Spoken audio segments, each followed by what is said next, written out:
Hi, everyone. We're going to get started. So if you are here for budgeting, have a seat. We're about to begin with our speaker. If you wanted to go to finding an apartment and learn more about that, that's in room 409, right on this floor. Remember, you have to learn how to budget to find an apartment. So with that, I'm really happy to introduce our speaker, Galia Gichon. She's worked with us for a number of years and is really knowledgeable about all topics related to managing your money. So we're so happy that she was able to make time for us today. So with that, I'll pass it along to her to talk to you. Thank you. I'm so excited to be here. So I'm just going to, we're going to save about 10, 15 minutes at the end to do a handout. We're actually going to fill out a budget. I'm going to give it to you now, though, in case you want to start filling it out. But don't worry, we can wait until we're done as well. So I'll hand one here and hand one here. Just bring the extra copies up to me. So I want to start by saying that I welcome questions because I find that if you're asking a question, chances are someone else is thinking about it. So I know how to manage us on time, so feel free to raise your hand. I like to start with a quote from one of my favorite people. Takes as much energy to wish as it does to plan. I've been working with people in their individual finances for 15 to 18 years now. Before that, spent 10 years on Wall Street, and if I had a nickel for everyone said, oh, I just wish I could. I would just wish I could. So while I am a planner, I've also learned to really work with a lot of people who aren't planners. And so today's goal is to just really set the foundation to create the good money habits that help you plan so your wishes can come true. I know we're not in Disney, but it's true. So just 5 seconds on myself. So I started my career as a bond research analyst working for 2 large banks here in New York, Bear Stearns and Nomura Securities. I spent about 10 years there, and then I went to undergrad with a finance degree at University of Florida. I have my MBA in finance from Fordham University. And I'm from Florida and moved here to work for the banks. And one of my goals, from the get-go, just really raised by a mom who was a single mom, and I have 5 sisters and stepsisters, and I realized that so few people knew about their money, and yet I assumed that well, everybody knows how to deal with a budget or debt or 401ks, and most people don't. So I knew that once I left Wall Street, I wanted to really teach people about their finances. So I've been doing that for 15 to 18 years, and completely independent. I don't sell investments. So as a result, I get a lot of people who want to talk to me and have me teach because I'm offering truly independent advice. I've published a book. I've had a lot of press. And the last 6 to 8 years, I've gotten very involved in angel investing, focusing just on women-led businesses or social impact businesses. And so I'm part of some large angel groups, Next Wave, Refinery, The Pipeline, Astia, and it's something I'm very passionate about in addition to helping women with their finances. I have 2 daughters. They already have mutual funds. One's a teenager, both teenagers. So I really am practicing what I preach and teaching the next generation, and then I'm also a big runner. I love to run. So that's sort of my little passions there. So what I'd like to do, since this is a fairly small group, and even though we're short on time, is if you can just quickly, is everybody graduating? Are you all seniors? Okay. So you don't have to whoop, whoop, whoop, right? And it's funny, next week I'm actually speaking at 2 private schools in New York to high school seniors, so I'm really excited about that too. One in Brooklyn, one in Manhattan. But what I'd like to do is just quickly go around the room, and if you could just share one thing that you'd like to get out of today. Obviously you're here for budgeting, but is there something more specific than that? So I'll start with you in the back since I always start in the front. I'd like to know more about budgeting when it comes to the relationship between budgeting and taxes. And I have a great slide that I don't have here, but send me an email because I do have a great slide for people with taxes, and I will talk about that. So. Yeah, taxes. I was looking at the sheet and really figuring out. Taxes? Aren't you bad taxes? Yeah. Yeah, it's really. I would say taxes are really important for people that are working for themselves, especially because chances are, if you're going to get a paycheck, taxes will be taken out. And actually, we're going to show you a sample paycheck here. But for my clients that get in trouble are ones that work for themselves, to be honest. But I'll give you a great tip around that. I just want to feel more confident going into spending my own money. Yeah, absolutely. Having to be self-sufficient. Called spending smarter. A little bit of information about budgeting, which is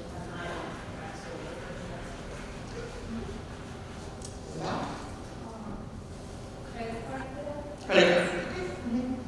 Does it make them more generally really feel more confident with going into Yeah. And my goal for you today is you're going to walk away with some practical tips and action items to get started. And that's the best way, is just practice what you preach, between apps, between different kinds of budgets. I've included information here about credit report, credit cards, and debt as well. If we have time, we'll get over that. If not, they're in the presentations.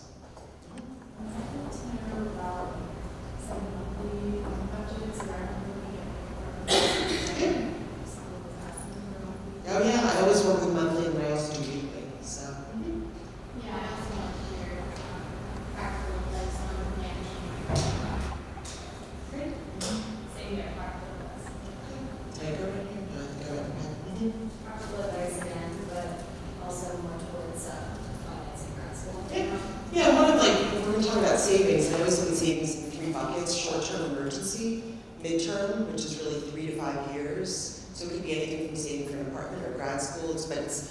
Budgeting is really, savings is really more on the time frame versus, and then long-term would be retirement. So that's how I look at it, the 3 buckets.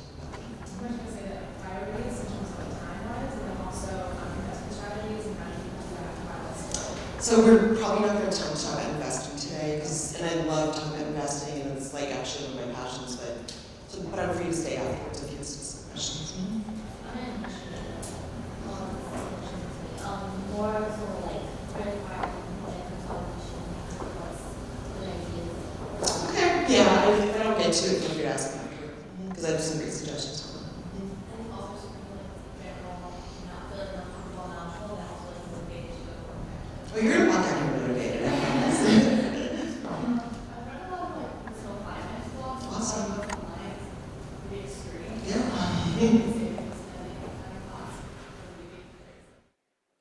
Yeah, and I actually, and I don't know how you get this presentation, I'm sure you can get it emailed, but the last few slides are my favorite sites and my favorite books.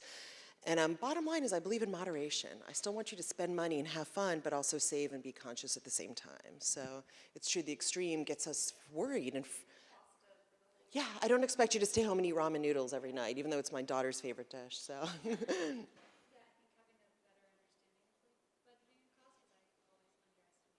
Always we do, we always underestimate, that's life.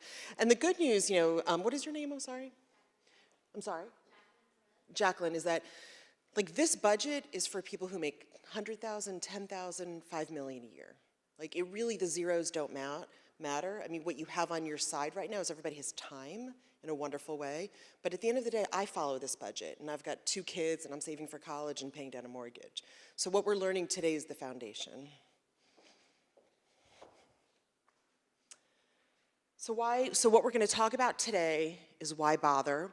We're going to start with my favorite apps that change constantly, and I'm sure you have ones here that I don't use. Credit score and report we're going to talk about just for a second, and then college expenses, different ways to budget, sample Paycheck. If we have time, we're going to talk about credit cards and debt, savings, and then we're going to finish with how to keep this going in your life. So creating a money day, books and sites, and just ongoing. I really look at money as comparable to exercise and food. It shouldn't be a burden. This is something that's just part of your daily, regular life. It's just like we exercise to stay healthy, we eat healthy, sometimes we have a lot of cake, sometimes we don't exercise for a month, that's okay. It's still, we come back to it. So this isn't like a bad thing, you're not being punished. So why bother? So I've been teaching here, this is on and off for about 11 years. I've been working with people in their finances for 18 years, and this is what I have seen. This is why you're here. We're getting rid of the fear. I heard that from a lot of you, I'm nervous about the budget, we're getting rid of that. We're setting the tone. You're graduating, whether you're going to grad school or not, you're really setting the tone for your money. You have the power of time, really. Just so it doesn't matter how much you save, the point is get started in saving. It doesn't matter how much you budget, just start doing the budget. And then what I've seen, and I've worked with so many people, is that people, my clients, and I've spoken before, thousands of people who take advantage and start really handling their personal finances, it translates to more success in their career and higher self-esteem in their personal relationships. They're able to ask for more money for salaries, for projects if they work for themselves, to make sure that they're getting the correct benefits. They have better relationships with their spouse, their partner, their parents, their children, their colleagues, because they're just not afraid to talk about money. So that's the bottom line, is that's what I want you to walk out of here with. I don't think I have a chalkboard, but one of the things that I like to do is very often when people want to deal with their money, the first thing is I say, okay, but where are you today? So the 4 words, and I don't have the slide up here, when you want to think about your money, and if you can go back to it all the time, is if you can answer these 4 words. The first one is, how much do you owe? So what is all your debt? Student loan, credit card, mortgage, loans to parents, anything. What is your total dollar amount? Know how much you owe today. What do you own? Any savings, any investments you might have, what is that dollar amount? And initially, you might have to look it up. You might have to go online or get the statement, but know that number. It's your number. The third is, what do you spend? And it's not just what is your paycheck or what is my rent or your mortgage, but what is your monthly number? And then the fourth is, what do you earn? And obviously, that's an easier number to figure out if you work for a company or an organization. But a lot of you won't. A lot of you are going to work for yourself. It's more and more. So what do you, like for example, I'm self-employed. So today's April 16th. What have I earned today, year to date? And I'm impressed, or not impressed, but how many people don't know that number? So those are 4 great numbers to really get your snapshot on an ongoing basis.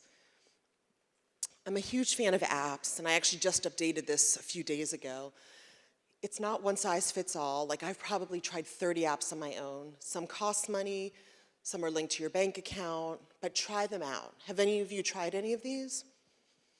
Good, bad, good experience? Is there one that you like that's not up here? I'm sorry, Clarity Money? Okay.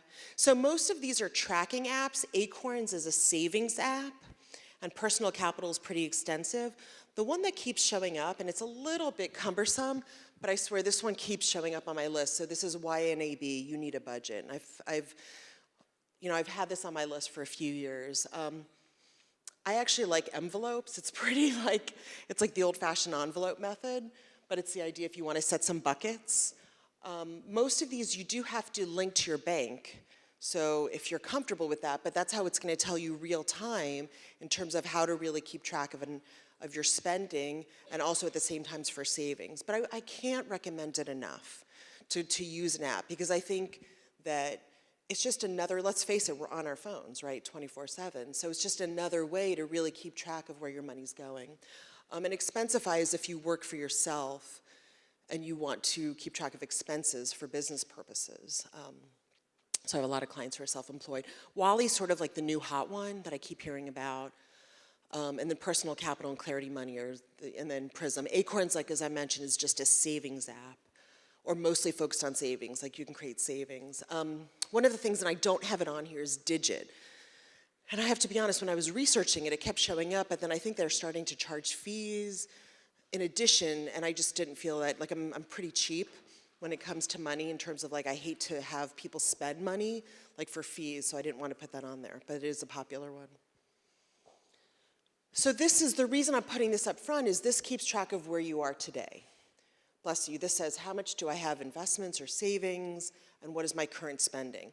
So Mint was probably the first one, and I would have clients who come in and I'd say, okay, you can only spend $6,000 a month, just making up a number. This is your monthly budget. And they're like, of course, I'm keeping to that. And then we'd log into their Mint, and it turns out they spent $8,000 last month or the month before. So some of these apps are just really great for seeing where your money went versus how much should you be saving or spending. Mm-hmm.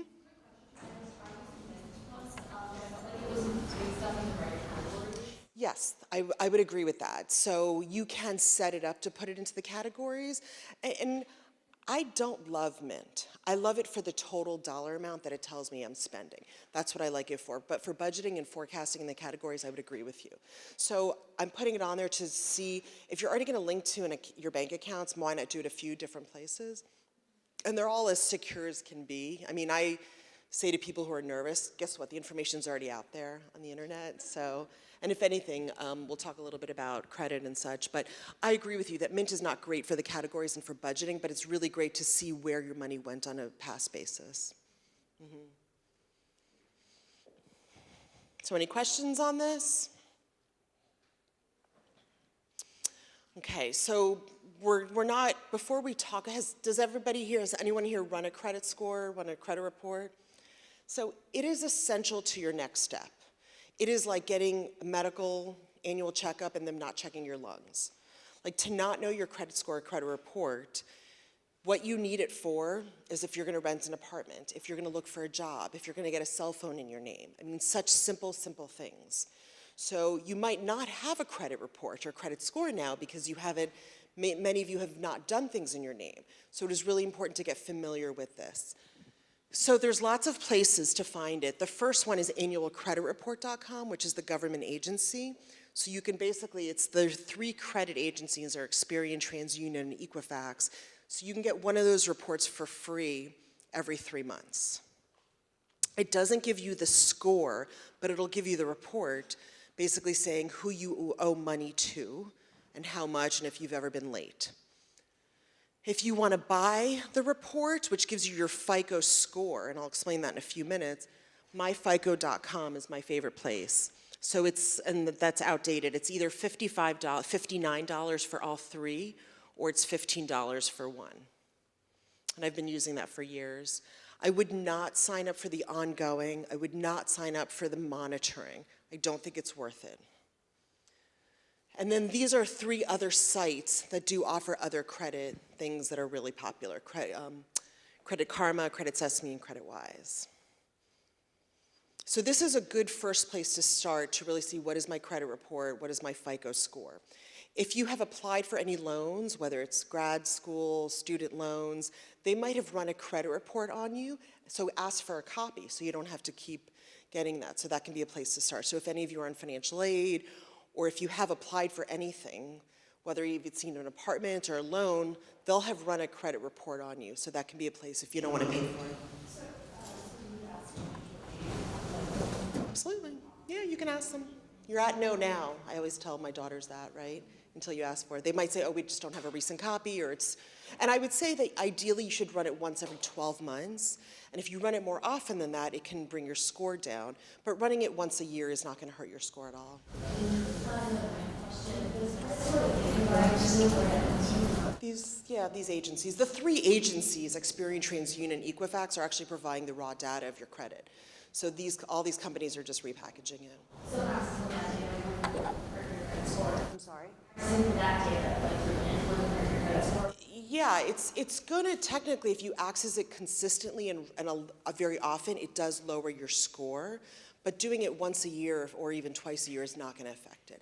Because the rationale is that if you're constantly looking at your credit score, they think that you're constantly applying for new credit cards. That's how they look at it. So they're thinking, oh, the person is applying for new credit cards because they have a lot of debt, they're trying to pay off debt and consolidate, and that does lower your score. So if you do it every month or every week, unless it's a monitoring system, which just is not worth the fee, to be honest.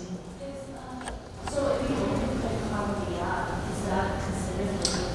No. Not if you open the app and you've already logged onto the system. It should not be. But you're probably paying for it, which, like I said, I'm trying to minimize your fees. Minimize how much I don't know if you're paying for the Credit Karma. Okay, so I would ask them about that. I'm not familiar with it. If it's going to hurt your credit score, it should be on their FAQ on their site. So it's a FICO score is out of 850, and really anything over 750 is considered excellent. So a low credit score means that either you have no credit because you just have not had anything in your name. So if you have a credit card that's in your parents' name, it doesn't help your score. But it also means maybe you have a denied credit card, or you have a high interest, or you have a lot of debt. It's what the lenders are looking at. They last for 7 years, so if you've done anything negative, it'll be on your credit report for 7 years. You're not here yet, but 50% of reports have mistakes. So once you start having credit cards, or, for example, I have a client with the same name as her mother, so it got intertwined. And it's 7 to 10 years, but it's really 7 years. So really the two main things that make up your credit score is paying your bills on time and how much debt you borrow. And so that's what's going to increase your score. Your question? So, if you put in your debit card your whole life, It's a great question. Using a debit card does not help your credit score. when you go to apply for your first credit card, what's the... So I would say that if you don't have a credit card in your name, I'd apply for one immediately, because I'm sure you've seen in college, like, there's so many great offers. So apply for one and just put $20 or $25 a month on it, and that's enough to increase your credit score. I have a client who had no debt, had saved a few $100,000, but had only used a debit card, and she went to go get a mortgage. She wanted to buy a home, and she couldn't qualify. She had no history. So debit cards do not help your credit score or credit report. Is there a difference if you pay minimum payment or you pay for full amount? Is there a difference? Yeah, absolutely. So if you carry debt, so if you carry a balance, it's going to lower your credit score. And it really is based on how much credit you have availability to you. So I've put the credit ratio. So the idea is that, say you can borrow up to $10,000 on a card, but you've only borrowed $2,000, that's good. But it's when people really max out their cards or they're not able to borrow a lot of money is when it affects your credit score. But yes, carrying a balance lowers your credit score. So you should, regardless, and if we have time, we'll talk about credit cards at the end, you should always pay off your credit, like, do not carry a balance anyway. And I know there's times that I've been there. I've had credit card debt, I've had student loan debt, I've had no savings, so I know what it's like, but ideally you should not carry any credit card debt. Any questions before we move on? Yes, if we have time, so, because we're going to talk about budgets and savings, so, but you can have access to the presentation in case we don't have time, so.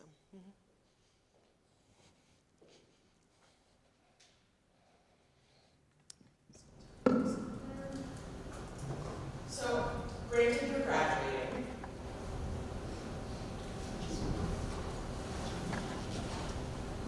and whenever I give this presentation, most of the time there's freshmen, there's sophomores, but this is just a good typical expenses. Like, do you know about all these expenses that you're paying for, or that maybe your parents are paying for, or whomever? And one of the things that I would suggest, and I've said this, and especially if you're going to grad school, if you're going to continue to borrow money, if anyone is taking out loans, very often student loans, they'll give you more than you need. And especially if you're going to grad school, like, you don't have to borrow everything that they offer you, because you have to pay back everything that you borrow. So really understanding what you need, maybe you borrow less, or you keep it in a savings account and you pay it back right away. And don't think, oh, let me just borrow it and I'll pay it back later, because what I see on the flip side is I see people who've got debt, who have a lot of student loans, and it's hard to pay it all off.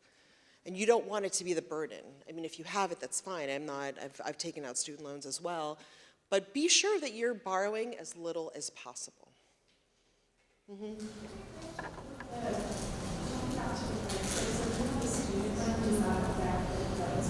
That's a great question. So there's different types of loans. The student loan is almost the best loan you can have on your credit report. So it's not going to count as much as credit cards are the worst, if you will. And individual loans, like I had a client who owed money to a dentist, and she was disputing it, and it was a $700 bill that she wasn't paying. Like, that's a terrible thing. And then I'd say the mortgage is the next. Student loans are sort of the best debt that you can have, so they're not going to affect your credit score as much. It's a great question. And I would say that when you're paying off debt, it should be the last debt you pay off. So if you are going to continue to stay in school, I think it's really important to get a handle on what your expenses are. Does everybody know what all the expenses are that went to college? Because I know that, especially like when I have the freshmen and sophomores, they're always like, oh, I didn't know that I paid for all that or whatnot. So it's just good to, the whole point of today in general is just knowing about your money. Like, asking questions. Like, there's no wrong question about your money. It's really developing a relationship. Because the more you ask about it, the more you pay attention to it, the less fearful you're going to be. The more excited you are about managing your money.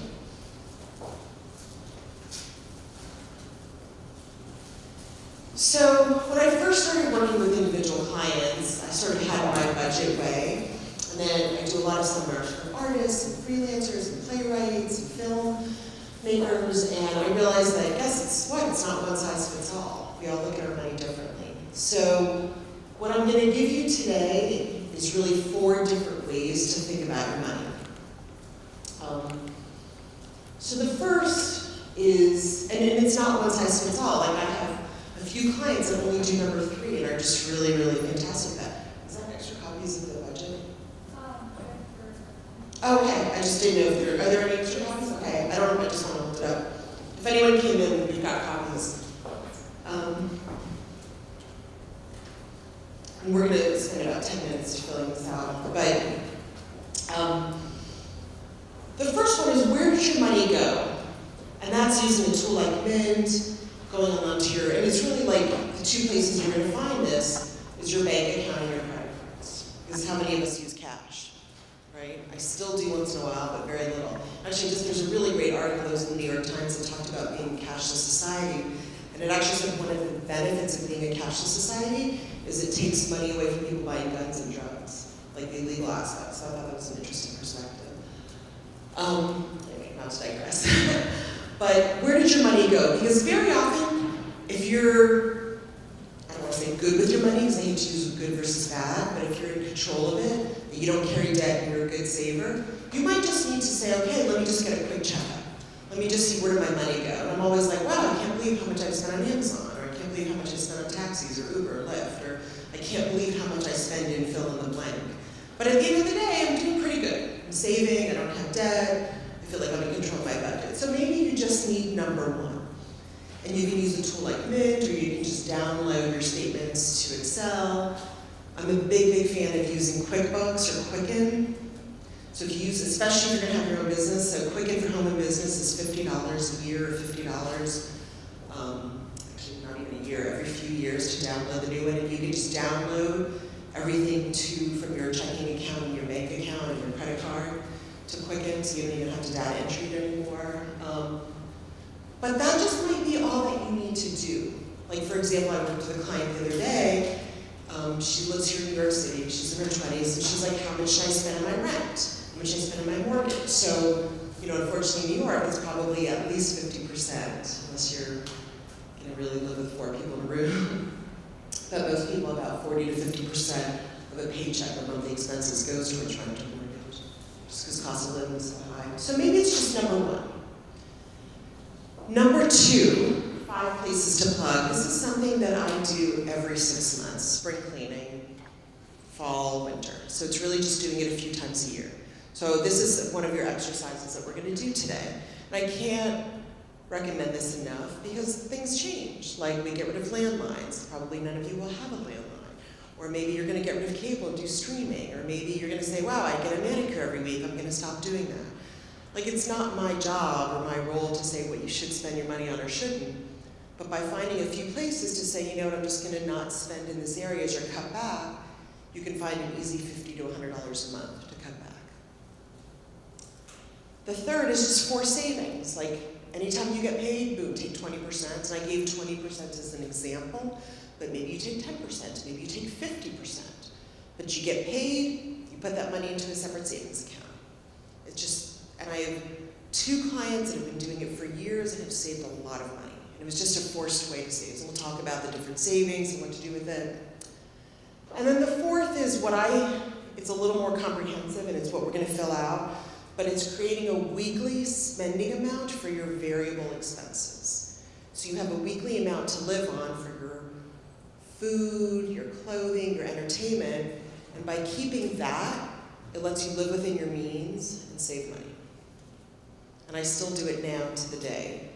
I have my weekly amount that I live on for my food, my variable expenses. I've got 2 kids, and like I said, I'm saving for some really big ticket items. But I know, okay, if I just spend $700 a week, just making up that number, then I know that I'm saving what I want to save and I'm living within my means.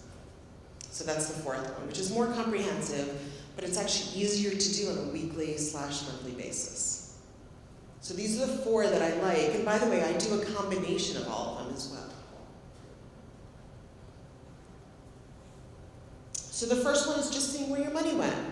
So does everybody know where their money went last month? And your budget is small. Your spending plan is, where does your income come from? It either comes at this point from your parents, from scholarships, from student loans, from extra jobs. So you can start doing this today. Don't wait until you get your job. So look at where your money went your last 3 months. Where did your income come from? Are you saving anything? And then what are you spending your money on? So many of you don't have bills now. Does anybody here live off campus? Okay, so you must have some bills. You've got rent, I don't know if you pay for your cell phone or not, and you've got food. Those are, the big expenses. And then obviously you're going out and entertainment. But where did your money go? It's easier to start now. So don't wait until you get your job or you really move off campus. So looking at where your money went.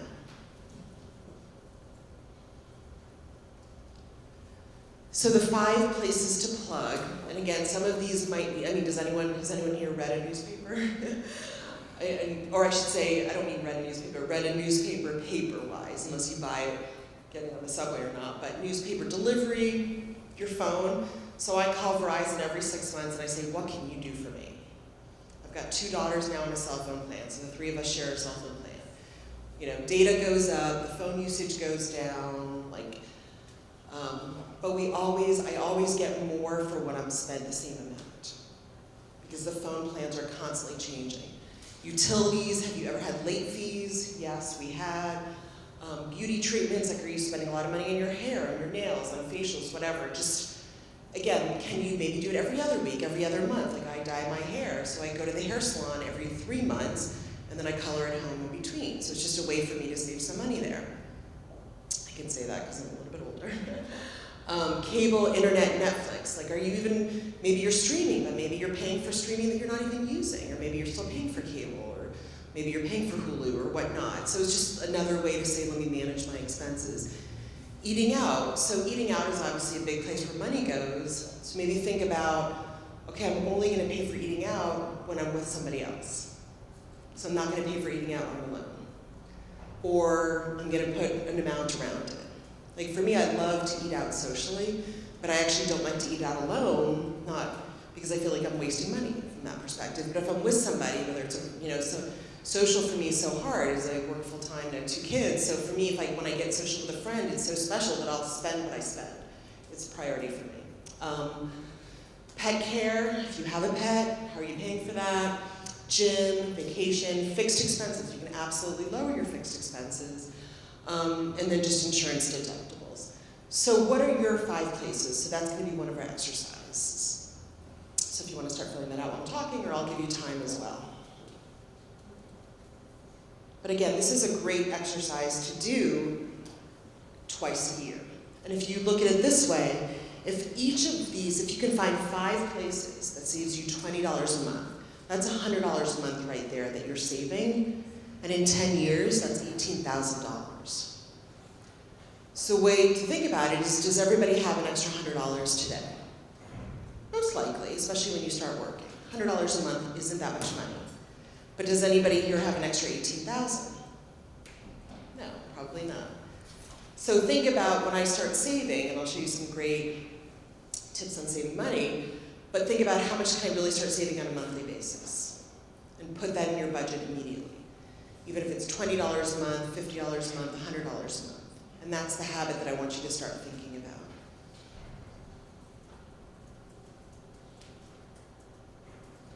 So the last one is we're going to create a weekly cash spending plan. And I say cash, it doesn't have to be cash, but it's a great way to get started. So this is kind of how you're going to think about it on a big picture basis, and I've broken it down. So let's just say your first job where you're earning $35,000 a year. So on a monthly basis, you're bringing home $2,000 a month, and I've taken taxes out. So this is post-tax. So that means you're getting a paycheck that equals $2,000 a month, or if you work for yourself, you've already taken out the taxes. I'll talk about that in a minute, working for yourself. So what I've done to some extent is I've worked backwards. So your fixed expenses are $1,000 a month. We'll talk about what goes into fixed expenses. You're paying yourself which means you're saving $200 a month. And that gives you $200 a week to live on for food, entertainment, clothing, whatnot. So maybe you're thinking that doesn't sound like a lot of money, but also $35,000 a year in New York City isn't a lot of money either. But guess what? Here's your budget. You've got $200 a week to spend for whatever you want. Have fun with it. You know, maybe say, okay, I'm gonna have one meal that I go out for $50, I'm gonna spend $50 at Trader Joe's on food, and the rest will go towards, you know, drugstore, a little bit of clothing, or whatever. But that's your $200 a week. I'm also gonna save $200 a month, whether it's for vacation, for emergency savings, for grad school. We'll talk about the different savings buckets. And then I have to make sure that my fixed expenses are no more than $1,000 a month. And that lets me live on $35,000 a year. And if I earn $50,000 a year, so I have a little bit more fixed expenses, and I'm able to save a little more money. And you can play around with it. Say you only save $200 a month, and you want $250 a week to live on. But these are really like the 4 big picture buckets. What's my income? What are my fixed expenses? What am I saving? And then finally, what do I have to live on for the week? So I say cash because I'd say in the beginning, if you can create this budget, give yourself cash, $200 a week, and that way you just spend what's in your wallet. I don't think it's a long-term solution, but it's a great way to start implementing this and being conscious of your spending. And always start on a Monday. Never start on a Friday. So then you have money left over for the weekend. And guess what? If you mess up for the week, then you start again next week. Like you're gonna mess up. No one keeps to this. So my weekly amount is about $700 for the week. So I have to go grocery shopping for 4 people. I'd say I have clothing pretty much every other week because I have 2 daughters who shop at cheap places, but guess what? They're growing. I can't help it. So they need new shoes, new coats, whatever. We get haircuts. Like there's just things like that. But I know that if I spend $700 for the week for food and entertainment, I'm saving, I'm paying myself, and I'm living within my means that I can afford my fixed expenses. So this is a great weekly budget. So what I've done here is we're gonna fill this out. You can see the buckets are just really, we're filling out the fixed expenses and then the paying yourself. So I've done it for 3 salaries, but you can ignore the salaries. So here's your fixed expenses, a rent or mortgage. And what I like to say, these don't change. Like every month they will be the same. And you have to, I joke that you have to roll out of bed and you still gotta pay this. So this does not include food, it does not include clothing, it does not include going out. And if you're, I have some clients who are super, super organized, really just very like boom, boom, boom, and they do put it in here. But for most of us, we're not. Our food changes every week, and I have gifts to buy, like clothing, and that's okay. That's why I don't put it in here. And can these go down? Absolutely. Can you cut them down? Absolutely. But on the whole, it's a pretty fixed number. So it's your rent or mortgage, your home equity loans. I just realized I didn't put credit card and student loans. I did other loans, student loans, fixed loans, car payments, insurance premiums. So taxes not withheld from pay, which I'll talk about in just a minute. Your utilities, obviously some of these you're not gonna have living in an apartment, but I want it to be comprehensive in case you live in a house. Your phone, I can't imagine, most of you are gonna have a landline, and long distance is probably irrelevant, but it's your cell phone. Transportation, I don't like to put taxis on here, or Uber or Lyft, but childcare, so medical, dental, so this is if you pay for your own health insurance, or maybe your insurance, most of you, if you work for a company, the insurance you won't have to pay for it, but maybe you have medical expenses that aren't covered, like co-pays, or therapy, we're in New York, right? Cable/internet access, gym, and I didn't, also childcare, I didn't get that on here, but obviously when you start having children, that's a really big expense, whether it's daycare, childcare, and classes, and things like that. So that's a big fixed expense. So this is a great place to just say, what are my fixed expenses? And maybe you don't know, but we're gonna spend a few minutes talking about, like, put what you think you're gonna spend. And that's why I've given you that worksheet there. Any questions on this? And if you want, I have the worksheet. I gave it just obviously here, but I also have this in Excel, so which is a great work in progress. So if you want, just send me an email or just read, and my email is on here, and I'll email you the Excel sheet too, so you can have it as a working document.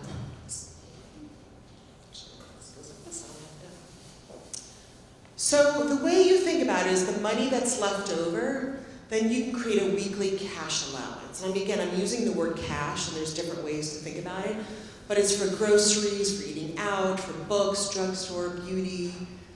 And Amazon is wonderful, but also I think Amazon has hurt a lot of people's budgets. It used to be I had clients years ago that would just go to Target, and Target hurt their budget. Now I think 50% of online purchases are done through Amazon right now. I mean, I order my kids cereal off Amazon because they like this Kellogg cereal, and if I only buy food at Trader Joe's. So my one daughter only likes this Kellogg cereal. I'm like, it's cheaper for me to go get it on Amazon than to drive to Stop and Shop or whatever. So I spend a lot on Amazon. But one way, if you're say your weekly allowance is $200 a week, and you're going to only use credit cards, which most of us will, using an app can be a great way to say, how do I keep track of my weekly allowance, number one. Or one of the things that I like to do is I actually put a little Post-it on my credit card in my wallet. And every time I have a variable expense of like $200 for the week, I'll just write it on the Post-it. So I know, oh great, Friday comes, or I want to save to buy something. Wow, I only spent $50 this week. I have $150 to go on Amazon, or to go out to dinner, or to buy a coat, or buy a pair of shoes, or whatever. So it's just a great way to also just track your weekly amount, but still using a credit or debit. So, does everyone understand the concept of creating a weekly amount to live on, yet using that as part of a monthly budget? And we're going to come up with that in a few minutes too. And it's a work in progress. Like I said, you're going to make mistakes, or you're not going to do it the way maybe it looks so easy here, but that's okay. So paying yourself. So say you're paying yourself $200 a month. So you can create different buckets. And I put the important ones here. And I'm a big, big fan of moderation. I don't believe in all or nothing. I don't believe in like I had a client the other day, she says, I'm expecting to get a $5,000 bonus. What should I do with it? Should I pay it towards my mortgage? Should I put it towards my student loans? Or should I put it into savings? I said to her, all three. Divide into thirds. Pay down your mortgage, pay off some of your student loans, and put it into your emergency savings. So when you come up with the amount that you're able to save based on what you're earning, here's really the 4 buckets. So paying down credit card debt is probably the most important if you're carrying true credit card debt. But I believe that you should still save money at the same time. Because chances are you got into debt because you didn't have a savings account or a cushion or security, or just, you weren't in charge of your spending or whatnot. There's lots of reasons. So say you're saving $200 a month, most of it should go towards paying credit card debt, but maybe you take $50 a month and put it into a savings account so you can save at the same time. Because I want you to create that habit, and I don't want you to just wait. I don't want you to be like, well, I'll start doing it when I make more money, or when I do this. I've just seen people's habits for so many years, and that when never comes. And I have a lot of clients who said, oh, well, I can't do this budget because I don't make enough. Like when I make more money. Well, guess what? I have a lot of clients that make a lot of money that don't keep a budget either. So how much you earn has nothing to do with keeping a budget or spending plan or saving money. If anything, it's almost easier when you're not making a lot and you don't have a lot of expenses. Like I have a client who makes $5 million a year. She's a single mom, houses in Sag Harbor, she has a house in Idaho where she's from, house in an apartment here in New York. She can't keep her budget. But she's got 2 nannies, she's got 3 homes, she's incurred a very expensive lifestyle because she makes a lot, she's a high-powered job. We sat down, we're like, we need to create a budget. She's like, you're right, we do. CFO of a large corporation. So here's the other buckets. And I put them in my priority, what I think is important, but maybe they're not yours. But the idea is these are the different buckets for saving. So those of you who had talked about grad school, so that create a bucket for that. like saving for grad school. So emergency savings is probably the second most important, because what if you get fired from your job? What if you get laid off? What if you get sick? What if you need an air conditioner and it's 95 degrees out and you live in a 4th floor walk-up? That happened to me, by the way. I grew up in Florida. I moved here in 1992.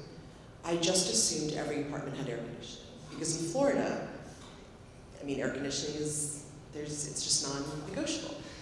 So I moved here in January, 4th floor walk-up. Summer came. Summer New York City is hot, right? It's humid. I was like, oh my God, I don't have an air conditioner. And I didn't have any money saved, even though I worked at a bank. I just wasn't, I wasn't practicing what I preached to some extent. And I remember I had to go to PC Richards and pay $500 for an air conditioner and then pay my super another $100 to install it. I had to put it in my credit card. So having the savings, the emergency savings, I joke about the air conditioner, but it's really more if you get laid off from your job, if you get fired, if you get sick. Those are really the important. Retirement, so chances are if you work for a company or an organization, you will have a retirement plan.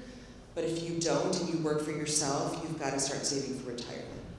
So even if it's $50 a month, $25 a month, and we don't have too much time to talk about that, but it needs to be part of your paying yourself if you work for yourself.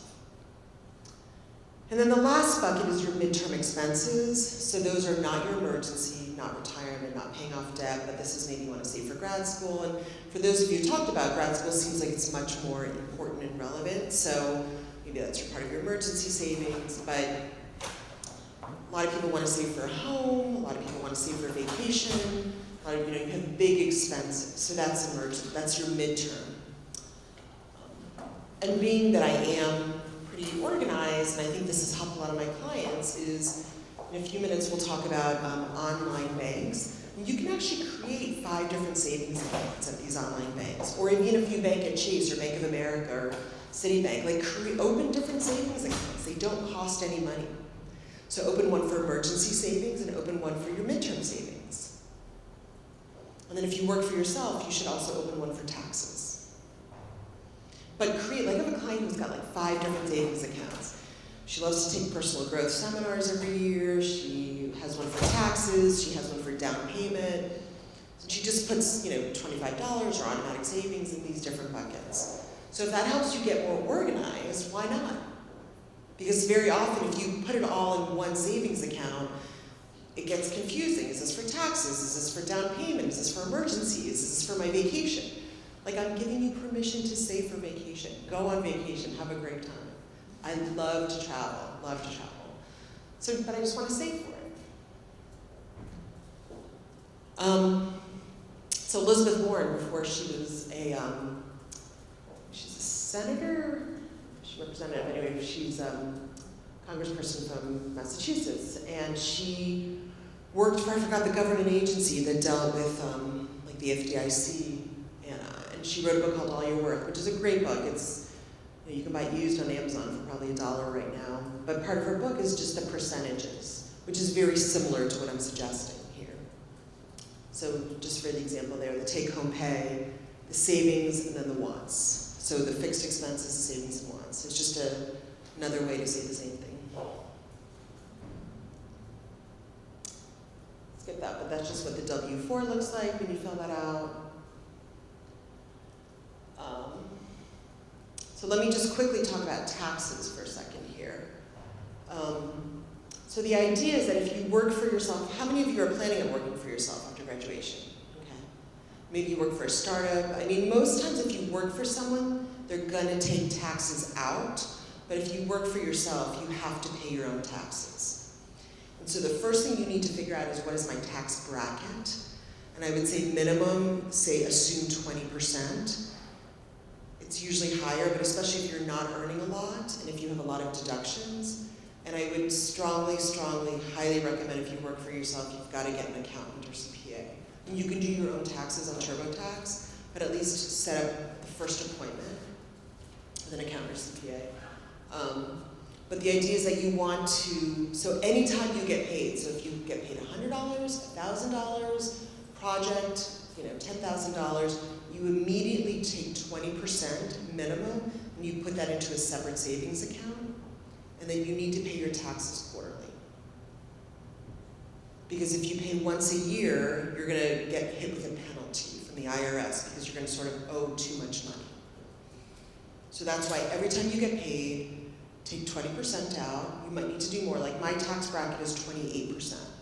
Most people, just if they don't have deductions and they live in New York, it's 40 to 50%. But working for yourself, you're actually able to deduct a lot. So that's a benefit. So I always tell my freelancers, start with 20%, put it into a separate savings account, and figure out how to set up quarterly payments. Because a lot of my freelancers and self-employed people get in trouble because they don't plan for taxes. And they're like, oh no, I owe $12,000. Where am I gonna find $12,000? And then guess what? It's another debt you've got. You need to either, if you're, and I have to admit, I don't, my accountant basically tells me how much I owe quarterly. Yeah, so you can set it up through TurboTax. You can actually do it through the IRS. It's pretty darn confusing, but that's why working with an accountant. And if you aren't that complicated, you can work with an accountant and it's like $400 for the year or something. Like it doesn't have to be such an expensive, like they'll tell you, they'll basically say, here's what you owe quarterly, and it's all dependent on how much you earn. But at least that's why I take that money aside and save for it. Any questions?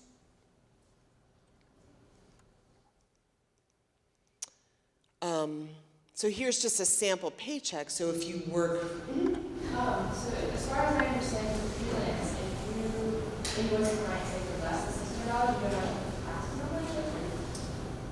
well, you have to pay taxes on everything you earn on a total sum basis. Yes, exactly. So it's really on what you make for the year. So if you earn total for the year less than like $15,000 for the year, then no, you don't have to pay. And don't quote me on that. My undergrad degree is accounting and finance, but that was a long time ago and I've never practiced, but I don't. So yes, I think if you earn less than a certain amount, you don't owe, but basically how it works is if you, and I think the 600, and again, don't quote me on this, but I think you don't have to file a 1099 for someone that you pay less than 600 to, that you invoice less than 600 to. But no, if you earn money, you got to pay taxes. Yeah, you're not gonna. Those amounts vary by state. Well, there's federal and state. So the federal doesn't obviously vary, and the state does. So yeah, and then in New York you have city also. So you do have to do all three. So here's just, because I've had a lot of people call me, they get their first paycheck and they're like, why is my gross different than my net? So gross is what you get paid if you're earning just a total dollar amount of $100,000 a year, $50,000 a year, and then net means after they take all the deductions out. So understanding the difference between gross and net is a really key term. So here, gross, this person earned for the quarter, for the period, $452, but in their net, they only got $273 because they had federal taxes taken out, Social Security, Medicare, New York State, New York City. Those are, you will not ever get away from. And then they had other things taken out, 401k, they bought stock, they subscribed to their company's life insurance, they borrowed against their 401k, which you should never do. And then I guess they had union fees here. This is just an example. And actually, so just to kind of give you an idea, this is an hourly paycheck person, but just to get familiar with what a paycheck looks like. Is that like your monthly, like every paycheck looks like that? So this is bi-weekly, so this is every 2 weeks, yes. Do you have suggestions for understanding how much you should be withholding? Yeah, I mean, it's, if you're single and you don't have any dependents, if you don't have any children, and actually here, I put it here, it's really the withholding. It's a hard number. It's like, in a good way, you can play around with it. So you can put, like, say, 2 withholdings, which means that you have more taken out, and maybe you get a really big refund. So then you can change your withholding. So, and there's actually, at the very end, I list some websites, but Kiplinger.com and Money.com has calculators that says, but really it's going to be a number between 1 and 4. So 1 means you're not going to have as much taken out, 4 is a lot. So I'd say start with 1 or 2. And chances are, like especially initially, you don't want to owe money, you want to have a refund because it's just a better way to balance. But if you see that you're getting too much money back as a refund, it means that you're having too much taken out. So then you can lower your withholding. It's a great question. Where does the time go, right? I'm just gonna skip really quickly. Credit cards, debt, I will get back to it. Let's talk a little bit about automatic savings.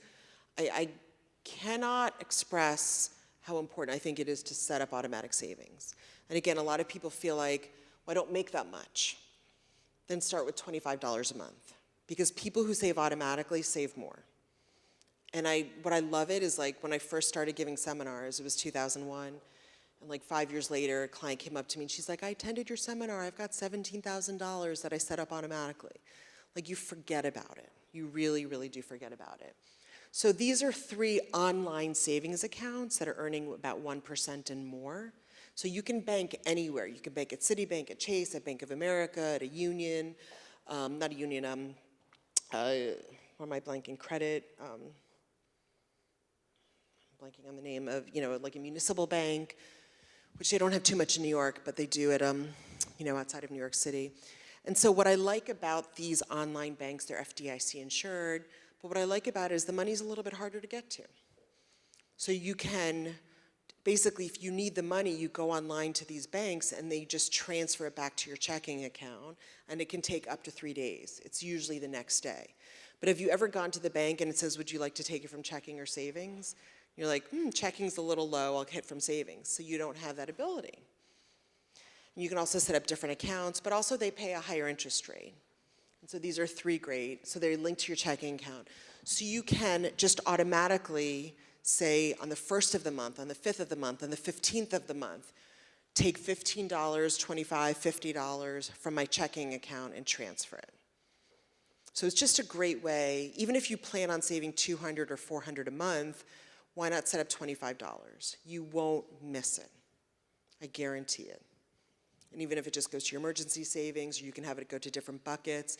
And even if you're freelance and you work for yourself and you have variable income, you can still afford $25 a month. Because I often hear that excuse, well, my income changes every month, $25 you can afford. So get in the habit of setting up something automatic. And then you can also do this to a mutual fund, which we're not talking about investing today, but say you want to contribute to a Roth IRA or an IRA, or you just want to save to a mutual fund. So Vanguard, once you have the account open, lets you do it for $100 a month, Fidelity, Schwab as well. So it's just a great way to also invest automatically and not have to deal with market timing. A mutual fund is an investment vehicle that's a group of stocks or a group of bonds. So it's a great way to start investing in the market because you're not investing in just one stock, you're investing in a whole group of stocks. And the most popular mutual funds are index funds.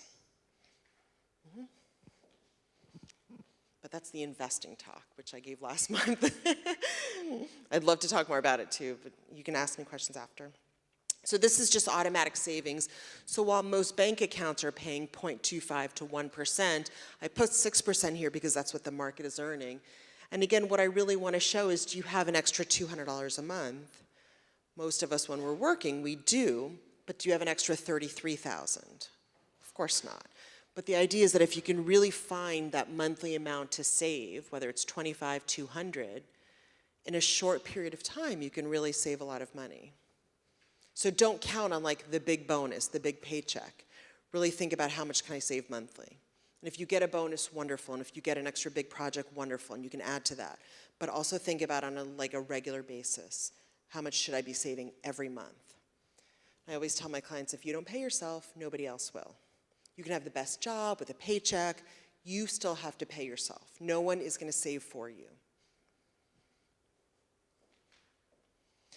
What I like about having the 2 savings accounts is I sort of look at the emergencies I don't really touch. But then the midterm, I'm like, yep, I can empty it out. I can take out money for vacation and not feel guilty about it, where I'm not touching my emergency. So do most accounts, savings account have 6%? No, they don't. I was sort of, in a good way, being an extreme. No, but the market, if you invest in mutual funds, the average on an annual basis is about 6%. Yeah. Like the S&P 500 index fund or a balanced mutual fund is about 6%. Okay, since we have about 5 minutes, I'm not going to talk about debt. I'll just quickly talk about debt. So the idea here is I just wanted to show that borrowing money, so this person owes, you can borrow up to $5,000. This person is borrowing every month, but as you can see, they're not paying it off. So interest is accruing every month because they haven't paid off their debt. They're paying 18%, which is the average interest rate. So at the end of the year, they've borrowed $3,400, but in reality, it costs them $3,700 because they have not paid it off. So just in one short year, they've accrued interest of $300 because they don't pay off their debt. So they're not free money. They can help you build your credit score as long as you pay it off every month. So here's just some key terms. Your credit limit, how much is the most you can charge. Paying your minimum monthly amount is a bad idea, but that's what that means. Your grace period, which means that this is when you put something on your credit card, you actually don't have to pay it for 25 days. That's the grace period. Late fees, the interest rate, so what's your charge if you don't pay it in full? It's an average 18%. And secured credit cards is for people who can't get a credit card. So they might use a bank account, so they'll actually use an asset like a bank account. Just how college students can start building credit. So I would strongly suggest if you don't have a credit card in your name, apply for one now and just start using it just for a small dollar amount. You can also ask to be an authorized user in your parents' account, but remember that you are going to be responsible for their payments too. So if they don't pay in full or whatnot, get the lowest interest rate. If you have any income, and I don't mean babysitting, but if you have any sort of paycheck that you get now, it's easier to get a credit card. Anyway, just some key terms. I put don't co-sign for friends because it's come up. I couldn't believe it that people were doing it. If you,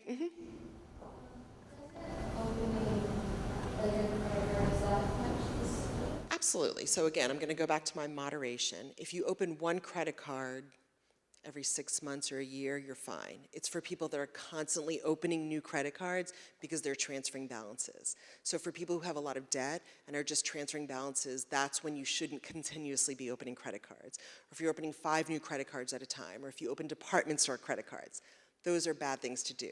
But to open one new credit card every 6 to 12 months is not going to affect your credit score. If you're paying on a credit card, but you're not paying it in full, does that affect your? Yes, that will lower your credit score. Absolutely. Do you think it's an okay way to put your credit card on like auto pay or whatever that pays like the full? You know, it does. Yes, I like that idea. My only criticism with it is that very often people don't look at the bill. They don't see, oh, and there's mistakes, or you're just not as conscious of what you're spending. So that's my only caveat. Bankrate, and I've listed all the websites at the back. I love Bankrate. It lists where to get credit cards. It lists student loans. It's a great lending site, and they also have really good articles. So I'm a big fan of that. If you carry debt, just go to cash only, just for a little bit. Start getting back to conscious spending. I can't stress that enough. Use a debt calculator. This is from Credit Karma, just to really see how long it'll take you to pay off your debt. And I have worked with people to pay off their debt, but the idea is that the first thing you want to do is just come up with a plan. Even if it says, okay, it'll take me 3 years to pay it off, usually people are like, okay, I have a plan now. I'll pay this dollar amount, I'll stop using my credit cards, or use it for a certain amount, I'll lower my interest rate, and it'll take me 30 months. Okay, that's my plan. So having a plan around your money is really eases the worry.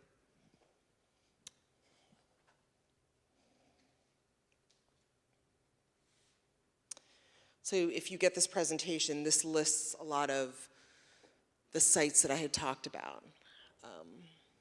Great retirement calculator, salary. Has anyone heard of the site Fairy Godboss?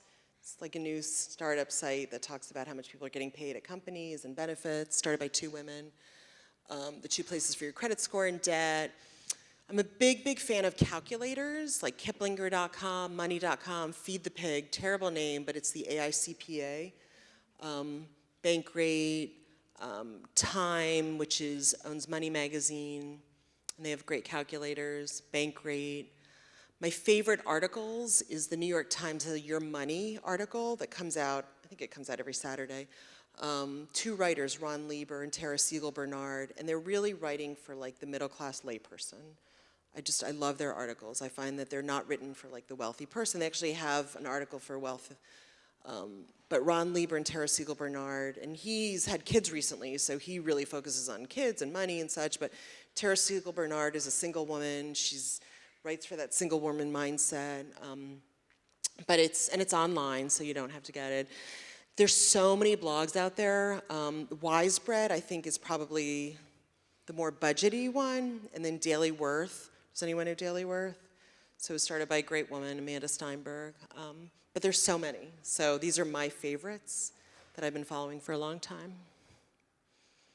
And then for mutual funds, I list the 3 largest in the country, and then social funds, which is really big. So if you want to invest socially responsible, look at mutual funds. And then Morningstar is a company for tracking mutual funds. So it's just good to get familiar with all of these sites and such.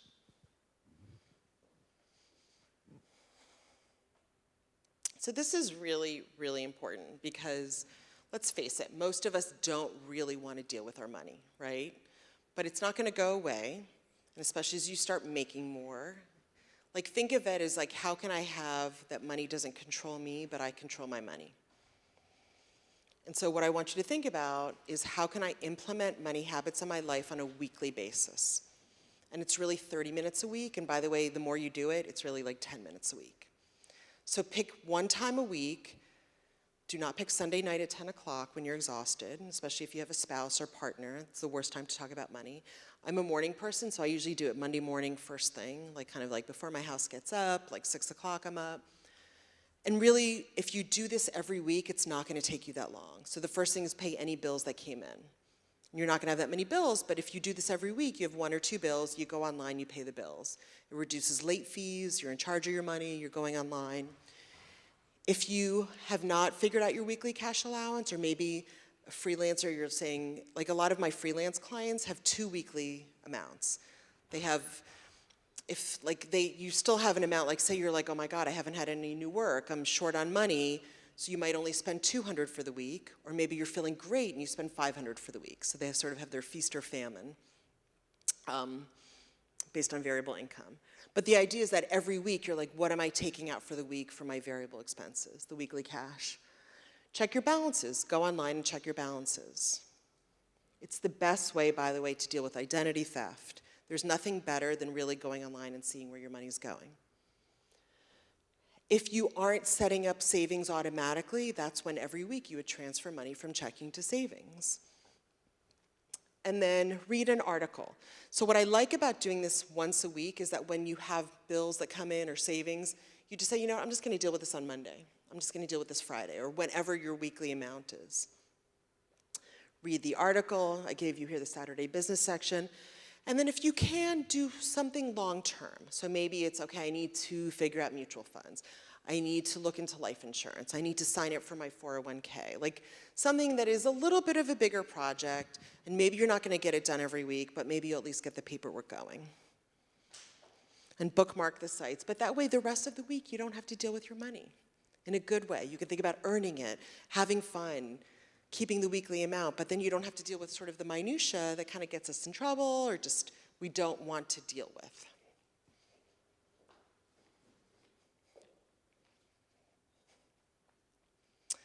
Here's some of my favorite books. So I would say from the first are just really focusing on college. My Money Matters kit is a kit that I wrote a few years ago. The last ones are just really the standard ones. So The Art of Money, I'm a big fan of. I know her well, and it's really just our money habits and how we feel about our money. Susie Orman, it's her first book. It's a classic, highly recommended. Jean Shatsky. I love Beth Koblener's book, Get a Financial Life, and it's really focused on people in their 20s and 30s. She just updated it. It's fantastic. Barbara Stanny has written some really, really great books, and they're definitely more motivational. The last 2 are written by men. I don't love them, but they're great books, if that makes sense. I Will Teach You to Be Rich. It's like a bestseller. It's a very condescending voice, but people love it. And then Smart Women Finish Rich is a great, great, great book. Again, a man wrote it, so but they're great books. So I cannot, and I'd say you can buy most of them used for probably $1 or $2 because they've been around for a long time, and they're still my favorites. And they have investing and home finance, and obviously budgeting, and just, so ongoing tips. I've given you a lot of information today. Just do one thing, little steps. If you have this presentation, then you can go back and say, I'm going to do more. Start talking about money. Like, who talks about money with their friends? And I don't mean bitching and complaining. All of you should raise your hand. Say, what do you do for budgeting? What apps do you like? How are you saving? Are you investing? Like, why are we not talking about money with our friends? Your family. Commit to reading something. Like the Wall Street Journal, the 2 left columns are really great to read. So one is more personal and one is more business. But if you read nothing else, read those 2 left columns. Swap money duty with your parent, if you're in a relationship with your spouse, your partner. Start a book club where we talk about everything we talked about today, or you read like a Barbara Stanny book or another motivational book. Take more of these classes. Like, you got so much new information today, and hopefully you'll retain some of it, but you might not. But you got to keep coming back. Ask, because I teach this class, and I teach an investing class, and the class that I teach on this one actually is a little more comprehensive. It's over 2 hours. Ask them if you can come back next year and come to the Athena Center. Have any of you taken my class or taken the other money classes? I know one person looked familiar. But ask them if you can come back and take their classes. You know, just maybe they won't let you, but why not? They offer this about 4 times a year. And you'll hear it differently, and you'll hear it. Keep a money journal, and I'm a big fan. I mean, my background is so practical and pragmatic, but I'm actually a fan of money affirmations. I think they go hand in hand. So surround yourself with positive money people. I'm an active participant in my finances. I'm ready to change my money habits and take responsibility. And by respecting my finances, I enrich all my relationships. Okay, we've got about 3 minutes. So if we can just quickly fill this out. So the first part is find 5 places to plug. So think about 5 places, or 1 or 2 places even, that you can either get rid of an expense or lower an expense. And this can be, I get my nails done every other week, or instead of getting them every week, or I'm going to lower my phone bill, or I'm going to get rid of a streaming that I never watch. Like, I know Amazon Prime, if you're already paying for Amazon Prime, maybe get rid of Netflix or get rid of Hulu, because Amazon Prime has so much of their own content. One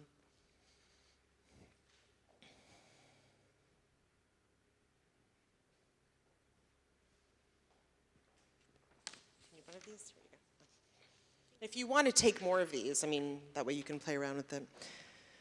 And then if you've done this, think about creating a sample budget. So obviously you don't know what you're going to make yet or what you're going to earn, but think about some of the expenses that you're going to have, especially the fixed expenses, which really have nothing to do with what you're earning. Yes, obviously you're not going to take a rental apartment of $3,500 if you think you're only going to make $30,000 a year. But that's why it's good to start, and again, I'm happy to send you this digital, or if you want to take other copies to play around with it. So I've given you the 3 columns of what you could potentially earn, and I took taxes out. So this is net of taxes. And then the 401k is just to show you that if you have a 401k taken out of your paycheck, what it would be. The 401k is a retirement plan that is offered from if you work for a corporation. And that will be taken out on a pre-tax basis. So if you pay your own taxes, you will have a tax column under your fixed expenses. And that will be directly correlated to what you're earning. Because if you earn $10,000 a year or $50,000 a year, you'll pay 20 to 30% taxes taken out. So it's your rent, your student loan, your credit card debt, if you're going to have a car, health insurance, again, if you work, and I put here the columns, like chances are if you work for a company or organization, you won't pay for health insurance. But if you work for yourself, you have to. If you work for yourself, check out the Freelancers Union in New York. It's a great organization for health insurance and other benefits.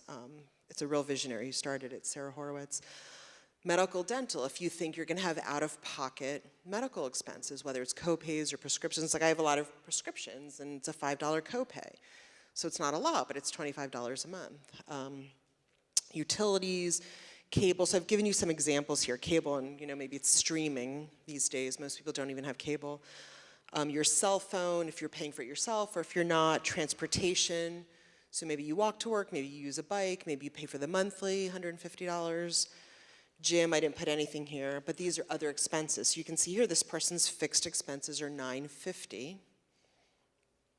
So I put 2 savings. One is emergency for $50, and one is $30 for save to spend. So then they are able to live on, so that gives them $138 a week to live on. So if that's not enough, which is a pretty low amount, then think about, okay, maybe I can't have rent of $600, or maybe I can't save for my 401k as much. Or maybe I need to figure out more income. But we've really broken it down. Does anyone want to share a place that they've plugged where they can save money right away? Mm-hmm. You get rid of it completely, or? Okay, make it at home, yeah. I switched, one of the things I did at Starbucks, I get the Misto.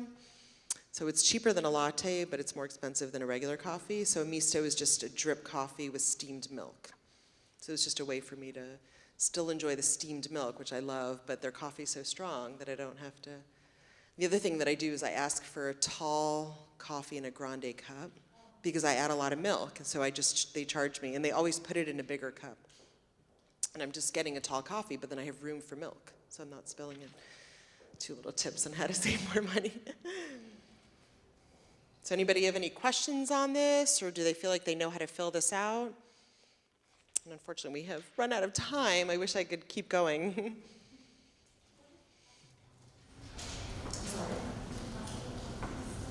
So I usually teach 1 to 2 classes a semester. One is just called Keeping Your 20s in Your 20s. So it's what we talked about today, but it also touches on retirement plans and a little bit of investing.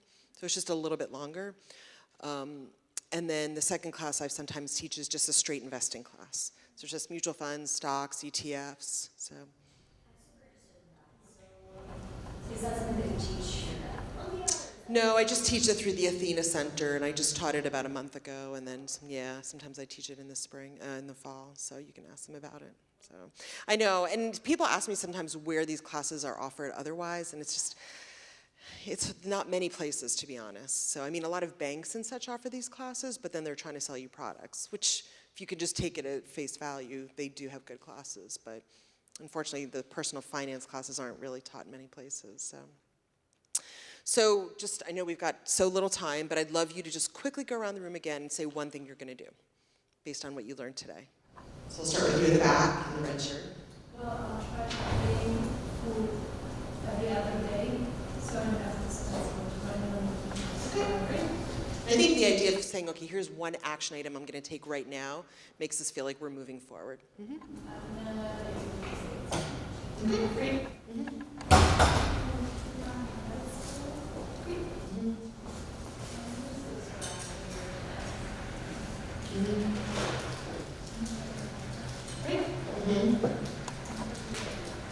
You're in what? You're in It's like when I got rid of my Facebook app, right? I am going to look at comics and I love casual stuff. I'm gonna do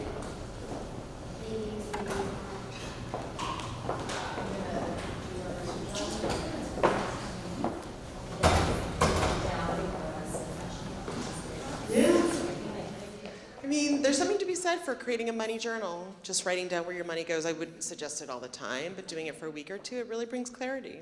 And then the goal of today is just to be more conscious about our spending. I would like to start paying my credit card fees in full because I didn't realize that we were minimum.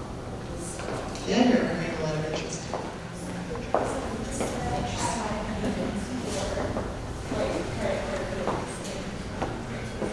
Great, I was going to say, do the transfer into savings too. Make sure that I call Verizon every month to make sure I get the best deals. Probably don't need to, in a good way, don't need to do it every month, but definitely every 6 months, yeah. But if you want to call every month, sure. And Christine, what's the action item you're going to take? Christine teaches this class now. You know what I've fallen away from is one of my favorite things to do is the money day. And so I want to sort of do something that there's like one day you just take care of all of it. It's so true. And it really doesn't take that long if you do it every week, right? But then you have permission, like I was opening my mail this morning and I put my bills in a separate envelope and I said, I will deal with you on Monday. Yeah, and then it really takes 10 to 15 minutes, so. Great, well, thank you very much. You've had great questions and good luck. Congratulations on graduating and starting off your next chapter with Solid Money Habits.